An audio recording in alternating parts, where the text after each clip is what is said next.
in the top three on betting anyway. 285 Pocono Pearl, 224. Real excuse, it's got a good run.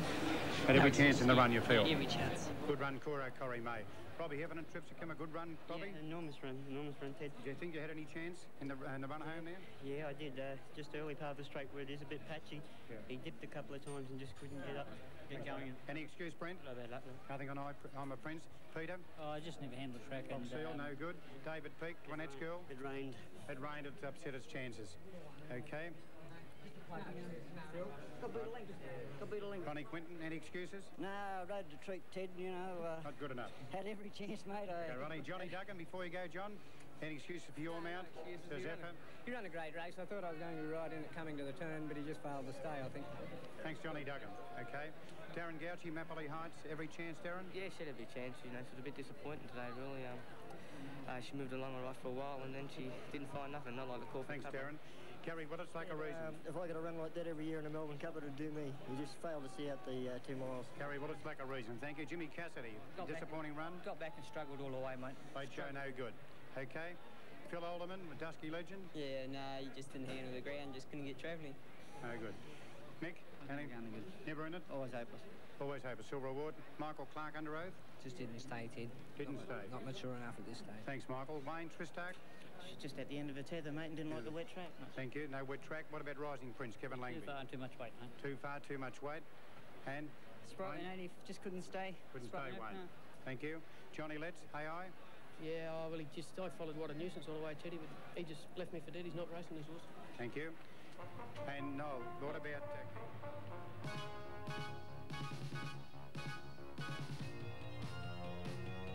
On the turn at the 500, Sweet Dream Lady, Seek a Fortune, Lady Camilla behind them, Vain Princess.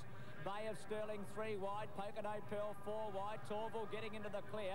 Further back, Jewel in the Crown, Brugalino, Mulladay and Haunting.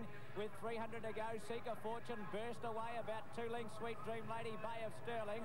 Then Pocono Pearl, Jewel in the Crown running on, but this leader's dash right away, Seek a Fortune. 4 in front of Bay of Sterling, Sweet Dream Lady, Torval and Jewel in the Crown. She's getting tired, Seek a Fortune, but she's got it won. A good go second, Jewel in the Crown, Torval, it'll be a bob. Maybe Torval, Bob best. Third, maybe Jewel in the Crown. Then Bay of Sterling. Brugalino, Haunting. Yes. Fifth. Then behind, that's feet away at the moment. Then Butternut. Gee, this is a great innovation. Yes. Our boyfriend. Yes. And behind our boyfriend, I'm a Prince, who I gave some chance at the 300. And then Tristark, and then we had the next group. We'll see Tristark in a moment. And then there was a big gap, wasn't there? Yes. Black Knight, who's never really got into it. There's a stable mates. George wanted a Quinella, or wanted a Dead Heat. Kiwi Dusky Legend. Down there on the fence, Dwanette's girl. Mapperley Heights didn't really fire. Silver Award. Sir Zephyr. Yes, Sir Zephyr. Late show. I'll leave the next one to you. Lack of reason. You've got them well. Lack of reason. Gary Willett said he had a lovely run. Then another big gap to Under Oath. Sprightly Native. Behind them, Rising Prince, who got very tired because he was there on the turn. Fox Seal never fired.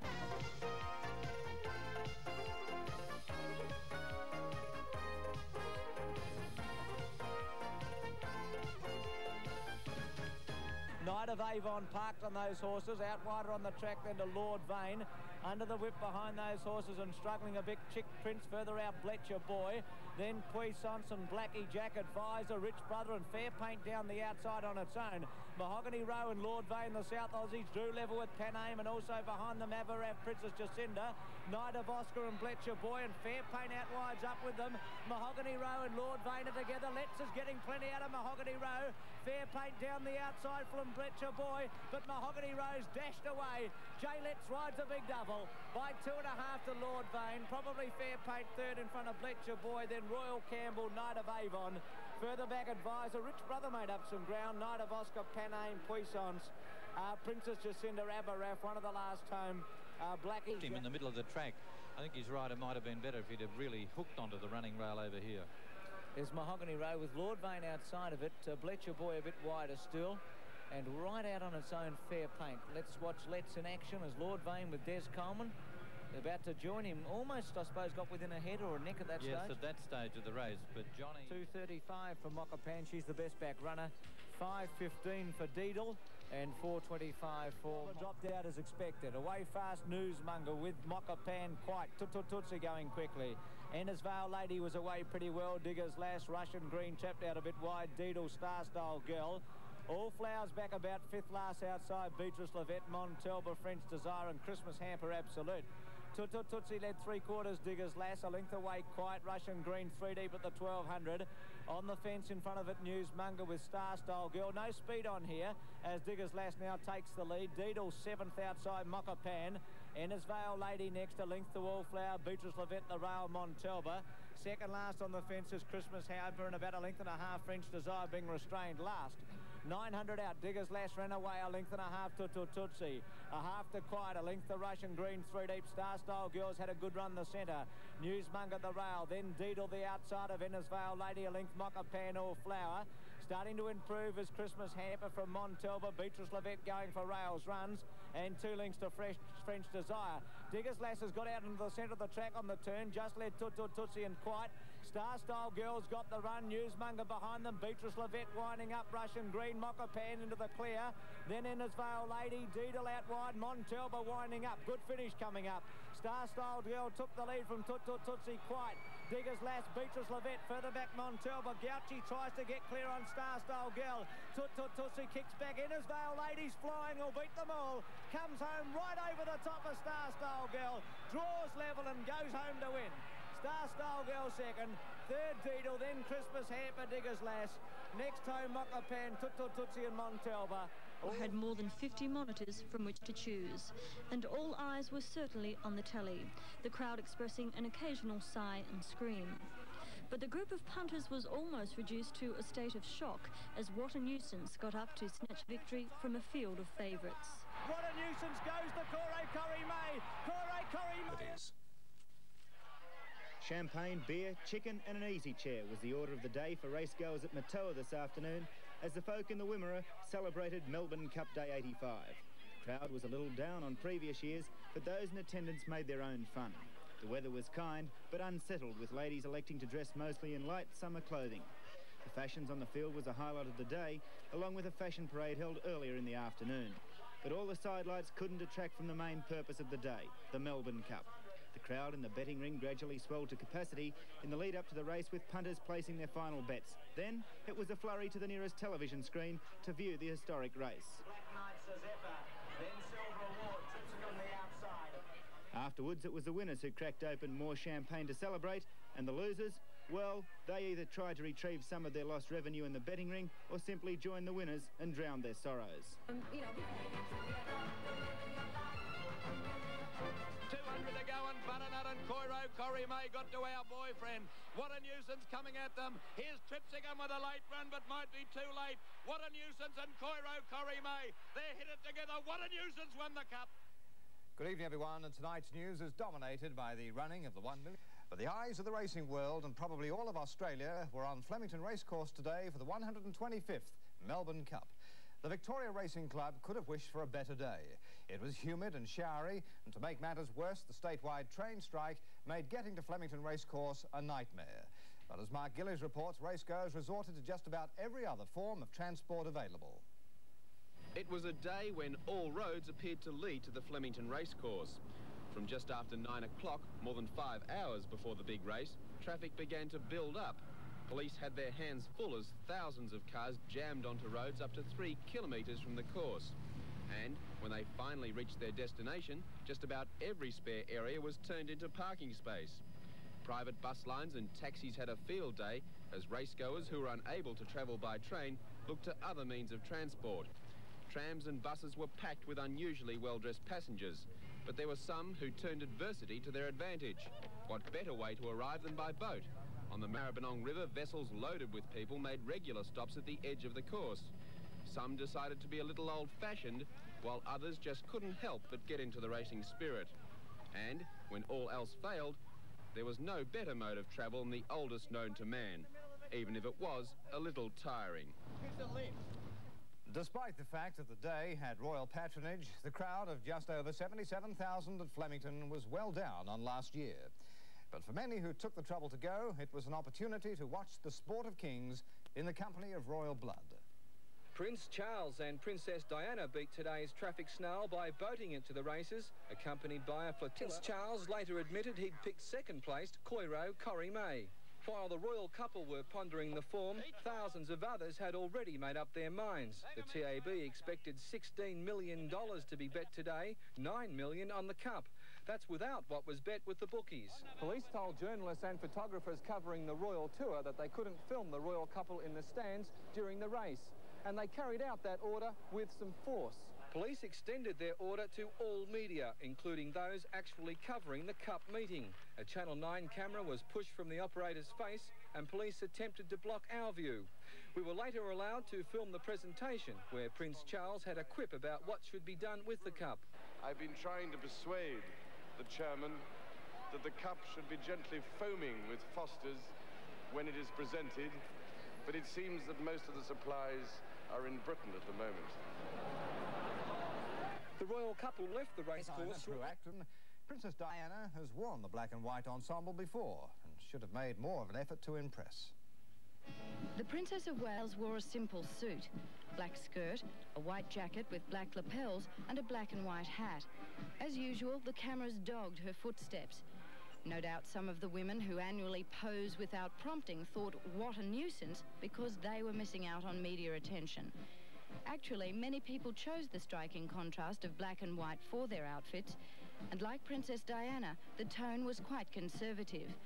The customary outrageous outfits were few and very far between. However, not everyone thought that the princess eclipsed the fashion field. I am told by a number of people that it was worn at Ascot and in Florence. I think perhaps someone could have briefed her better to know that this is our most important day for fashion and for really going gung-ho and making a statement. The annual revelry in the members' car park was subdued today, probably because last night's torrential rain left it a quagmire, and it spelt the finish of many women's shoes. The clothes-conscious will have their last chance to shine this Thursday, which is traditionally Fashion Day. And of course, the Princess of Wales will be in Canberra by then, no longer hogging the cameras in what's normally their domain. Somewhere there's a person or syndicate richer by $600,000 as a result of the win by What a Nuisance. They hold ticket number 58218 in the Tats Melbourne Cup sweep. Robin Uglow attended this morning's draw. If you were looking for an omen for today's big race in the Tattersalls Cup draw, there were plenty to find. Number 8 dominated, Mapperley Heights. 3 18s were drawn in a row, Coiro Corrie May.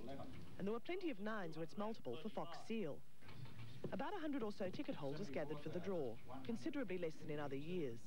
A Tats representative said the train strike seemed to have put people off, and that even ticket sales had been affected. As Melbourne Lord Mayor Councillor Tom Lynch drew the horses' names, there was a buzz of excitement, followed by an almost deafening silence of disappointment as the numbers were drawn from the big metal barrel holding the 200,000 numbered marbles. This is the first time the Cup draw has been completely anonymous, and if anyone present had a winning ticket, they weren't letting on. Well, no luck for me there. Maybe I'll be better off at the track. Raging, hundreds of them, Melbourne's elite, who have been at it since 7 o'clock this morning, and I can say with some certainty that tomorrow morning quite a few are going to have one almighty hangover. Inside the racecourse proper, the public areas are carpeted with newspapers and cans, bottles, food. Seagulls are having a field day. The VRC says that it's all going to be cleaned up within a few hours of work beginning tomorrow, and that's one... A full description of the Melbourne Cup.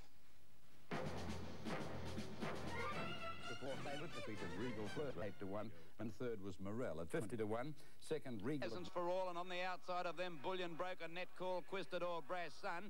Miners Man in front, 300 to go. A link the Testimony out after it with Beaumont Babe, and they're well clear of Prince Spy with about 200 to go. Miners Man is holding them at bay. Testimony can't go on. Beaumont Babe the danger. It's Miners Man in front, the last riding hard, but Letsy's getting the shillelagh out on Beaumont Babe. The South Australian raced up the Miners Man, and Beaumont Babe's coming away to win. A half length to Miners Man. Brass Sun, a good run third just in front of Testimony. Feeder away well with Under Oath and Tristark. Black Knight ridden hard early to hold a position from Fox Seal. Rising Prince easing over towards the lead with Butternut, and they were followed wider out on the track. Our Boyfriend looking for the lead with Coiro Corrie May. Back behind them, Dusky Legend, Lack of Reason the outside from Our Sophia, and then came Sir Zephyr. Mappley Heights back behind them again, and they were followed then by Hey I. Kiwi is third last, and Late Show second last. I'm a Prince at the rear. At the 400 the first time, Our Boyfriend in front, a length and a half. Butternut, Langby trying to settle Rising Prince down, but he's pulling hard on the rails. Then came Lack of Reason the outside of Coiro Corrie May. Then came Feeder Awar, a length and a half to Under Oath, and Dusky Legend the outside. Tristark about ninth on the fence, a length to Black Knight, Silver Award, Sir Zephyr. Then came Tripsicum outside, Dwanette's Girl from Fox Seal, 2 lengths to Our Sophia, What a Nuisance. Then 2 to Hey I, followed by Mappley Heights, Sprightly Native, I'm a Prince, Late Show, and last of all is Kiwi.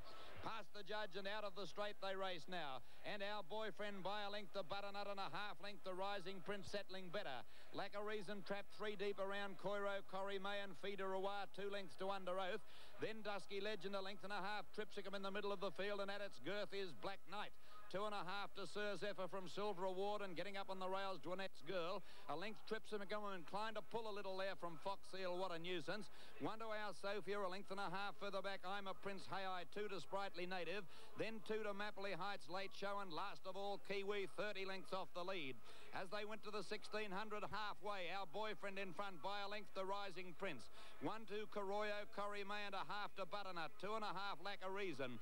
3 lengths to Feeder Awar, and then Under Oath, and there followed further back Tristark on the inside. On its outside is Black Knight and Dusky Legend, a length to Sir Zephyr. 2 on the outside of them, Silver Award, and there followed by Dwanette's Girl, a length Tripsicum. Then Fox Seal, What a Nuisance, a length Our Sophia, 20 off the lead. Then I'm a Prince, Hey I, 1 to Mappley Heights, pull to the outside. There followed 2 lengths away by Sprightly Native, Late Show, and 3 lengths to Kiwi last. 1100 to go in the Cup. The leader, Our Boyfriend. 1 length to Rising Prince. A length and a half, Coiro Corrie May and Butternut. 2 lengths to Lack of Reason on the outside of Feeder Awar. 1 to Black Knight getting forward from Sir Zephyr. On the outside, Under Oath, a length to Tristark looking for a run from Silver Award, Dusky Legend. Then Tripsicum, Our Sophia still back about 17th, and Kiwi 2 lengths last with Late Show in front of it. On the turn, 650 to go. Our Boyfriend, a length, Rising Prince. 1 away came Butternut, Coiro Corrie May from Lack of Reason, Under Oath. Then Dusky Legend to the outside. Tristark trying to get a run. Black Knight badly squeezed up, and Kiwi going to the inside. In the straight, Our Boyfriend the leader. Rising Prince is gone. Our Boyfriend kicked 2 in front of Butternut, Coiro Corrie May. Feeder Awar's running on, and What a Nuisance getting out with a good run. Tripsicum is coming home well on the outside. Tristark is next. Our Sophia a long way back with Kiwi on the rails. 200 to go, and Butternut and Coiro Corrie May got to Our Boyfriend. What a Nuisance coming at them. Here's Tripsicum with a late run, but might be too late. What a Nuisance and Coiro Corrie May. They hit it together. What a Nuisance won the Cup. A nose to Coiro Corrie May. I think Tripsicum might have got third in front of Feeder Awar. And there, the winner, What a Nuisance, at 15 to 1. Coiro Corrie May second at 10s. Tripsicum third at 33s. And the unplaced favourite was Our Sophia at 9 to 2. And for winning jockey, Patrick Thomas Hyland, today's success was the highlight of a career spanning 28 years in the saddle.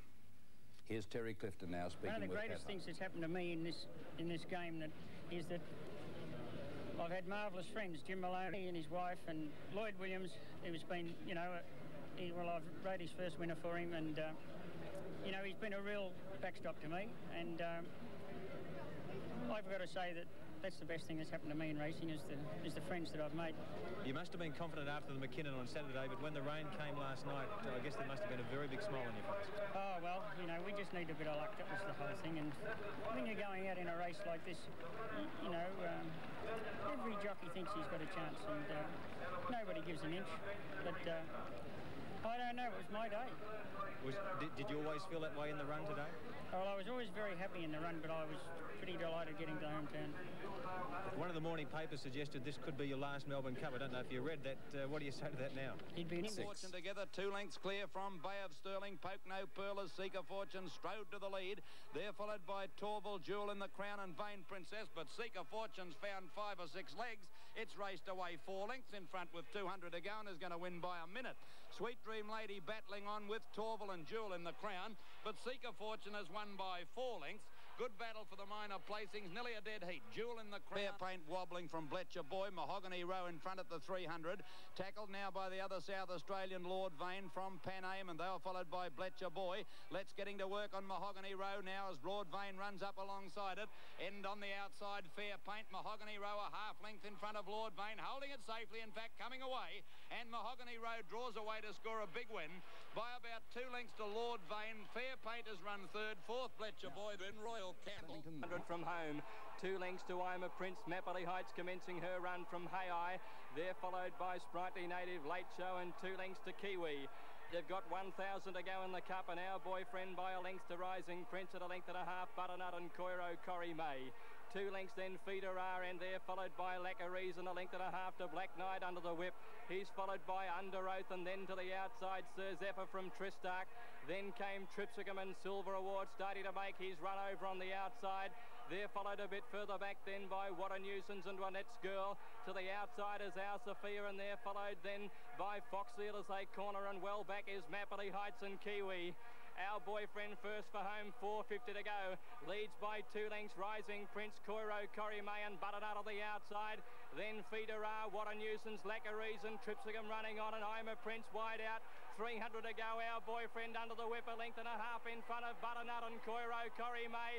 Here's What a Nuisance with his run, and then Feeder R flying home Tripsicum. It's a great go. Coiro, Corrie May's got ahead in front of Butternut. What a Nuisance coming at Coiro, Corrie May. What a Nuisance going home. The better they hit the line. What a Nuisance from Coiro, Corrie May. Third is Tripsicum, close up Feeder R. They're followed in by I'm a Prince and Butternut, and then Tristark. She was followed by Our Boyfriend. They were followed in by Black Knight, Our Sophia, Dusky Legend, Mapperley Heights and Hay-Eye. Back behind those is Silver Award in company with Late Show. Kiwi finished well back in the field from Sprightly Native, Juanette's Girl, Fox Seal. They were followed Rising Prince, and then Lacqueries and Sir Zephyr. Pat Harland explained the horse was originally bought by Lloyd Williams to be a hurdler, and he wasn't impressed the first time he saw him. Rang him up and I said, Lloyd, what are you going to do with this? Win a national or something? And he said, it doesn't look that bad. I said, it looks bloody terrible. So that's where it got to the stage where he said we'll make a jumper out of it. But it ran on Boxing Day about 4 days later and got beaten ahead. So, you know, but he's just a marvellous old horse. You know, he's one of those horses you can get attached to. What a Nuisance has always had a lot of problems, and it was a marvellous training feat by John Maher. And then we blistered him and put him out in the paddock where there wasn't a great deal of feed, and we got him rather light. And we brought him up nice and gradually, and as I said, we'd been running him on ground that had been rain affected, so you know, sort of everything went, and Patrick's ride on him today was just the ride of the year. Here, John Maher, marvellous ride there by Pat Hyland. What a Nuisance at 15 to 1. Coiro Corrie made 10 to 1. Tripsicum at 33s. Our Sophia, the unplaced favourite, at 9 to 2. And for those who took the sweeps to get their money back, Fox Seal ran last of all. The feature doubles, and the first one for 158 and 173. The dividend $864.15, and the second feature paid $611 even. Well, and the highlights of the rest of today's racing, South Australia's John Letson. Here's the last. He jumped it a bit better. Sir Rhythmic didn't make a very good jump at it. They've got it between themselves. Brinkworth on the outside. He's doing a bit better than Sir Rhythmic on the fence, and they're well clear of Quabite. But Brinkworth is coming away in the run of the judge, and Brinkworth goes on to win by 3 lengths to Sir Rhythmic. 4 lengths away, third is past the 200, led by 3 lengths under the whip to Regal Flirt, and then Morel and Contemporary Art. She Flies are stopping at the 100-metre mark. Regal Flirt is starting to pick her up with Morel. She Flies hanging on. They go to the line. Or might be She Flies from Regal Flirt in a photo. Closer against the inside of the leaders to Regal Advice and Jurisdiction down the grandstand side. Astolfina at the 100-metre mark, kicked away. Rare Decision picking it up with Jurisdiction at Astolfina. Astolfina wins. Close for the minors between Jurisdiction and regular advice out wide in front. He's pulled the whip now on Beaumont Babe, starting to get to the leader. It's still pulling out plenty. Miner's Man from Beaumont Babe. Brash Sun flashing home. Beaumont Babe's put its head in front, and Beaumont Babe draws away from Miner's Man. Third is Brash. Sterling and Jewel in the crown, but Seeker Fortune's put a space in them. Getting the staggers at the 100-metre mark, though. Still 3 in front of Torval and Jewel in the crown. Seeker Fortune finds plenty under the whip, though. Seeker Fortune wins by 3 lengths. Dead heat second and Row. Clear of Bletcher Boy, Princess Jacinda and Aberrath. Mahogany Row kicked away again. Mahogany Row nicely clear now of Lord Vane. Fair paint on the grandstand and Mahogany Row. Mahogany Row wins from Lord Vane and Fair paint on the grandstand. Away from Tootsie fighting back. Here's Innisvale Lady going to swamp the lot of them. Innisvale Lady raced up to Star Style Girl, put her head in front. Innisvale Lady from Star Style Girl.